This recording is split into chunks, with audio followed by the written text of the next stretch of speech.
I've been on my own healing journey for many years. I was sexually abused as a child. And I think through trial and error, I tried lots of different things, lots of different modalities to fix me because I felt kind of broken and I was just being triggered a lot. I didn't realize I was being triggered, but I was being triggered by men in my workplace, by my partner. And for me, the Hinterland Health Retreat really is the safe space that I wish I had. And it's the culmination of all the amazing things that I've tried and also some new things that I've only tried recently. I think the big thing that I thought I wanted to do differently, I find sometimes people just focus on the mind. And while that's great, we're much more than the mind.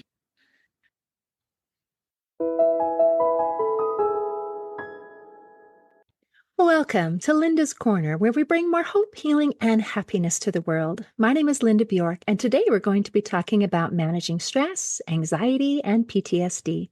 I'm delighted to welcome Jackie Dernan. Jackie is the visionary founder of Hinterland Health Retreat in Australia, a world-first rehabilitation facility that combines revolutionary neurotechnology with leading holistic therapies. You can reach Jackie at her website, and I'll include that link in the show notes. Welcome, Jackie. I'm so glad that you could join with me today. Oh, thank you for having me. I'm really excited to be here. This is such a delight. And when I checked out your website and I saw all of the wonderful things that you're doing, my heart just leapt because I love that there's more than one way to do things. And I get so excited when people are open to looking at something a little different. And even more when it's not, oh, I do things this way and you do things that way. So we're on kind of opposing teams. It's just like, no, let's embrace what works. So before we get into all of the awesome things that you do, is it okay if we hear your story and why does this matter to you? Well, I think why this matters to me is I've been on my own healing journey for many years. I was sexually abused as a child. And I think through trial and error, I tried lots of different things, lots of different modalities to fix me because I felt kind of broken and I was just being triggered a lot. I didn't realize I was being triggered, but I was being triggered by men in my workplace, by my partner. And for me, the Hinterland Health Retreat really is the safe space that I wish I had. And it's the culmination of all the amazing things that I've tried and also some new things that I've only tried recently. And I, having worked at facilities over the last number of years, I think the big thing that I thought I wanted to do differently, I find sometimes people just focus on the mind. And while that's great, we're much more than the mind. We're the mind, body, spirit. And it's really important to kind of tackle all of those areas. So, really ensuring that our program did address, and we have days dedicated to your body, days dedicated to your mind, and dedicated to your spirit. And the importance of food, which was also a journey for me. You know, back in my early 20s, I thought I was like, I ate healthily, but I didn't. I was just marketed to, and I believed the labels that said, you know, healthy or low fat. And going on that journey then to try and, it was kind of a combination of I wanted to feel better. And I had a little bit of dermatitis, eczema. I was trying to get pregnant. So I was trying to create the perfect womb state for my body to get pregnant and ended up going on an IVF journey for 5.5 years.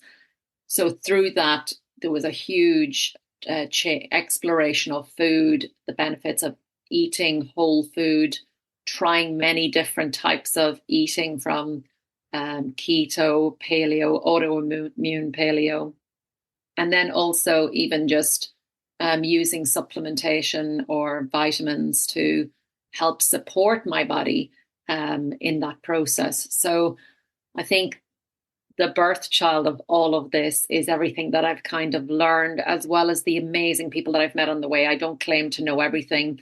And what I really like about what we're going to be doing at Hinterland Health Retreat is being flexible and open, to your point earlier. There isn't one way to do anything, and things are always changing.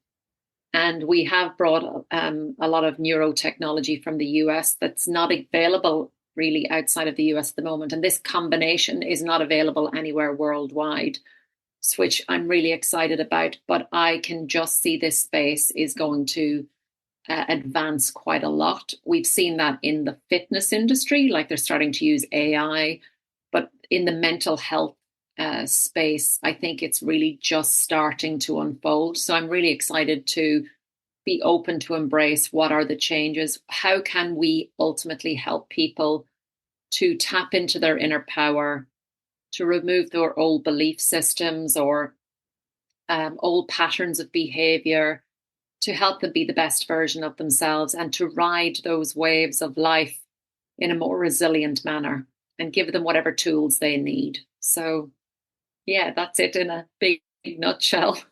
What a beautiful nut is contained in that nutshell. Thank you for sharing your story. And I'm sorry for the abuse that you suffered. I know that that is such it affects the very root of your being. Sexual abuse just confuses your very identity and those triggers that can come, and people can be not aware of it at all.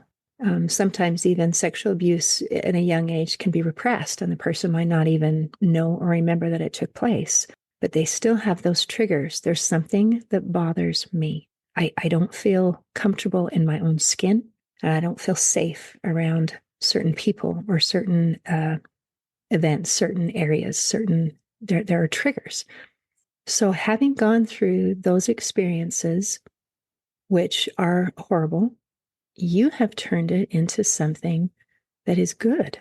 And not only have you gone through your own healing journey of, I want to be whole. I want to be able to do everything that I want to do, including being a mother. I want to be able to have a happy, fulfilled, joyful life. And it is my birthright. And you have claimed it. And I'm so proud of you. But you have gone further than that. And it is, wow, how can I help other people who are going through their challenges, whatever they may be? What do I wish that I had?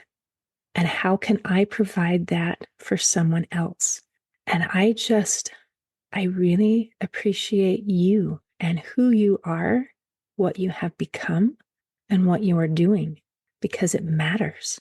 And I think all of us who have gone through challenges, if we can come out the other side feeling whole, feeling well, and then reaching out to help the next person, we can make this world a beautiful place.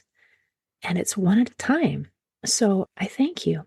I would love, if it's okay, to talk a little bit more about some of the specifics. You mentioned nutrition. Can we go there a little bit? And you talked Yeah. about infertility and those challenges. So what did you learn where you think, man, I'm doing a great job? And you find out, man, those advertisers did a great job, and it's not quite the same thing. Yeah, so I think if we talk about the infertility journey, that was really interesting because I was absolutely certain I would have no problem with fertility. My grandmother had 18 children, so I just thought, well, it's in the genes. We're going to have loads of kids, easy. I only want, my plan was I'll have two children, but we started trying and nothing happened and nothing happened. And I was like, what's going on? We ended up going to a doctor, and they referred us to IVF. And they told me I was like a 48-year-old verging on menopause. And I was like, what? And I was in my 30s. I was like, what? And we started the process of IVF, which is, quite medical. And I remember going to see my doctor, and I was like, is there any way I can support my body as I do all these injections? And my doctor was amazing. He said, let's do some bloods, and came back that my vitamin B was really low, my vitamin D was low, my zinc was low. And all of these can contribute to specifically B from memory, can contribute to miscarrying, which I had already experienced. And so I remember going back to my IVF doctors going, oh, look, my doctor is suggesting I do this supplement regime to kind of boost my system and get those levels back to normal ranges. They said, doesn't matter. And I was like, what? They're like, it doesn't matter. Just do the drugs. And I thought, I don't understand how that doesn't matter. Like, so I decided to do it anyway. And we actually got pregnant, but I did miscarry. But I think that was the first, sorry, going back, that was the first time actually we got pregnant after I actually introduced the supplements.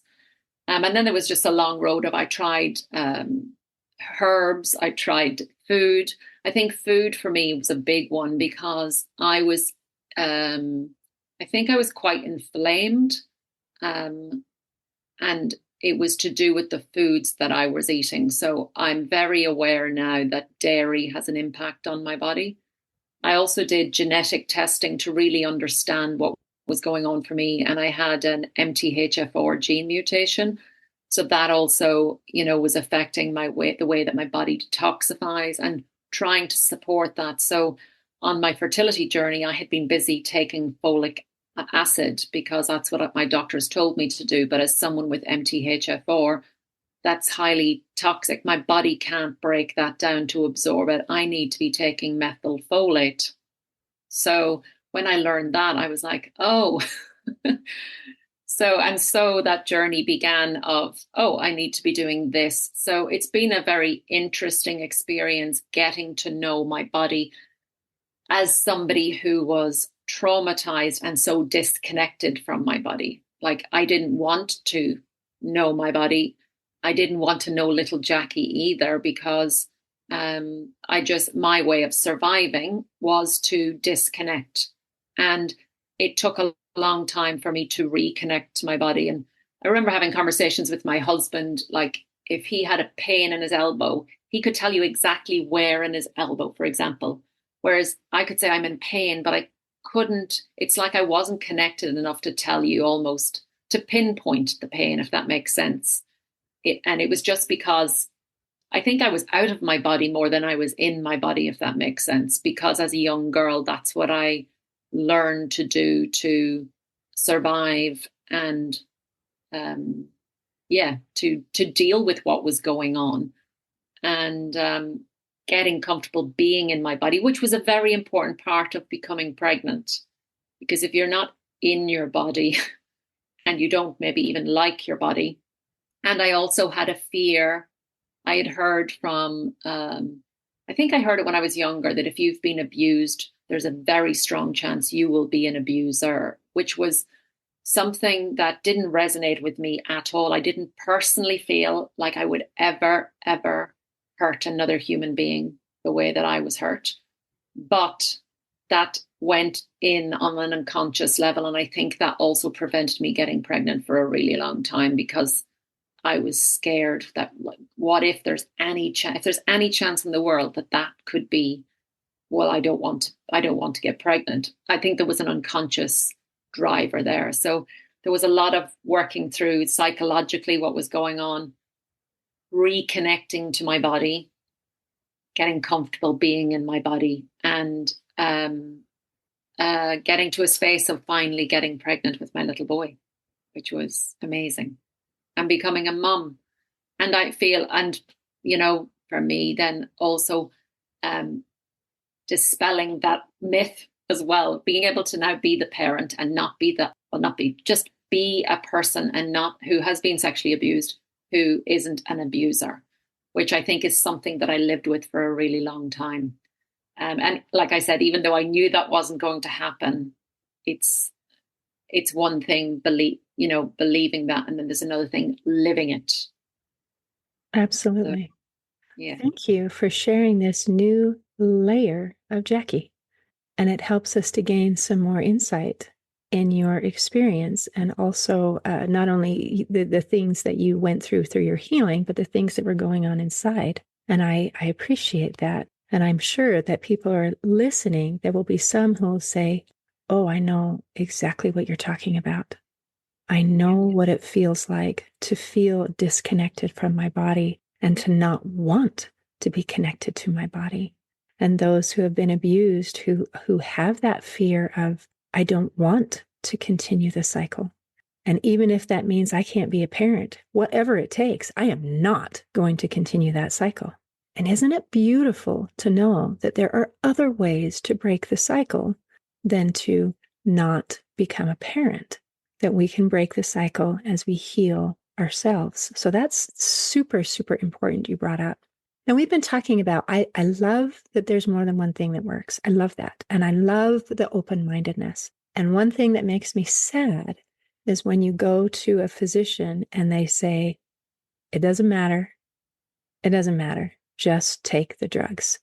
That part does make me sad. I don't have any problem. In fact, I'm very grateful for medication that can help us to be able to get the results we're looking for. But it frustrates me when people are narrow-minded and say it doesn't matter. And how beautiful that you found some things that worked. And in that healing journey, just a blanket, well, let's take some supplements because deficiencies can cause all sorts of problems. But you found that certain supplements, certain vitamins, certain nutrients did not perform in your body the way that you wanted. So some of the testing that is available, is that something also that you do at your wellness facility?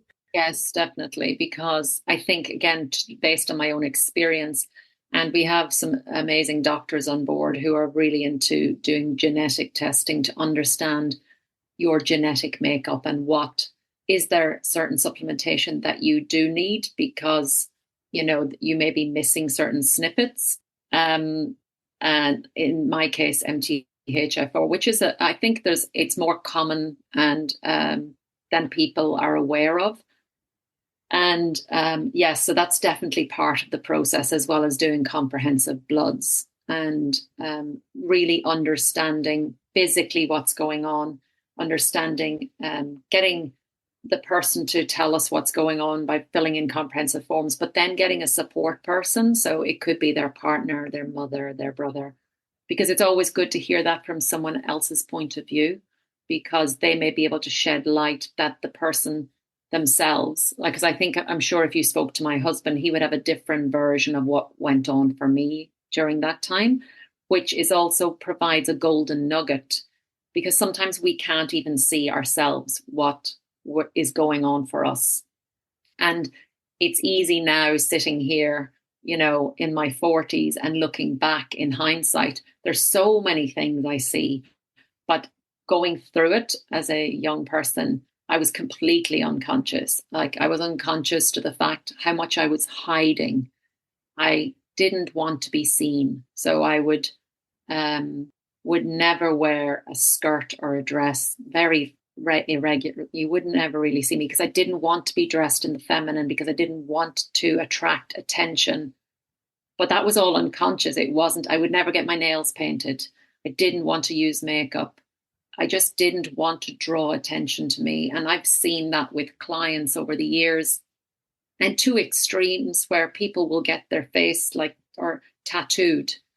And, your initial impression is, oh my goodness, like they can look scary. But underneath that is a little, boy or girl who's desperately trying to hide and doesn't want to be interacted with.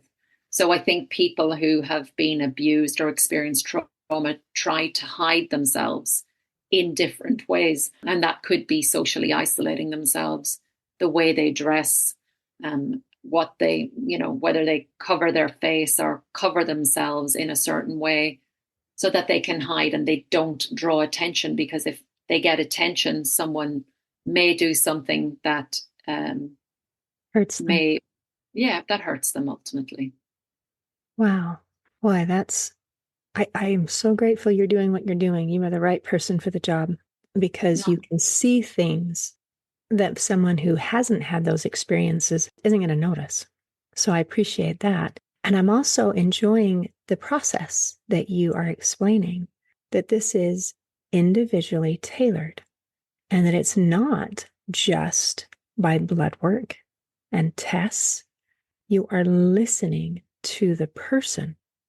And then to get a fuller picture of the person, you're listening to more than one source. It's like, here I am. Here's what I know. Here's what I see. Now there's someone who loves me, who also sees me and says, and she forgot to mention A, B, C, and D, because I didn't mention it because I didn't even notice it.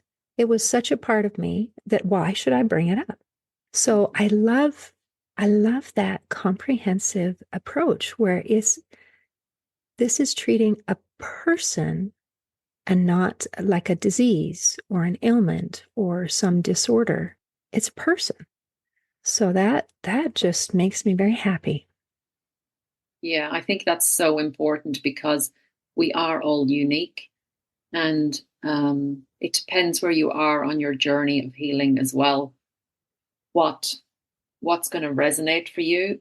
So, I think it's really important to meet the person where they are and tailor the program around them, and reconnecting them to themselves is the most powerful thing. I've seen that I'm an EFT, emotional freedom technique practitioner. And the most beautiful part of facilitating that is watching the light come back on in people's eyes. It's like the cloud lifts and they reconnect to themselves. And um, I use the analogy that we're all magicians and we've just been using our powers not for good, and it's unconscious. But imagine if we could actually use our powers for good, what we could actually create and manifest for ourselves. Because, on a weekly, daily basis, we are creating situations, we are creating sometimes pain. We create we create emotional states in our body. But what if we could create emotional states that we actually want? And teaching people the tool of tapping, which is just something that's why I really was attracted to becoming a practitioner of this, because it's such a simple thing to do and you can teach anyone to do it on themselves. And then they don't need to rely on you. They can rely on themselves, which is really, really important. Our goal at the retreat is, in a very respectful way, to never have to see our clients again. Have a comprehensive aftercare program, but support them so that they can have the tools and have an amazing tool belt for life, so that they can ride the ups and downs, because there will be stuff that will come up, but they will just have new skill set that they've learned that we are unfortunately not taught at school, and they will be able to learn how to navigate their relationships and these situations that arise, and maybe hopefully even teach their own family and children and spread it out. And as you say, it's like that, the effect, if you can change one person and then they can change one person, it'll just have a much bigger impact on, like, the world, on all of us. Oh, that thrills me. I love helping people to become empowered to take care of themselves. And that the goal is not, I would like you to be a client for life because I love having your money flow into my bank account. It is, I care about you and I'm going to help you and give you the tool belt, what you need to be able to move forward on your own. And that matters. And unfortunately, not all healthcare providers feel that way. I have a friend who needed some mental health. She was struggling, and she, by her own choice, was committed into a mental health facility. But the person in charge told her father she will never be able to survive in the real world. She has to stay here for life. And that idea is just sickening to me. And she proved them wrong and was able to function on her own. But just the very idea of, what would the word be? It's not enabling, but it's almost enslaving and saying, well, you did a bad job on your own. So now I'll take care of your mental health, your emotional health, your whatever, rather than saying, wow, you had hard things happen to you. That's rough. Let's give you the tools that you need so that you can become powerful and independent and thrive. So I really appreciate that just direction. It matters. Yeah. And I have had a similar experience. So on my journey, at one stage we went to couples counseling, my husband and I were in the very early stages of our relationship, and I just didn't have a blueprint, and clearly he didn't either, on how to navigate relationship because we hadn't been given any communication tools.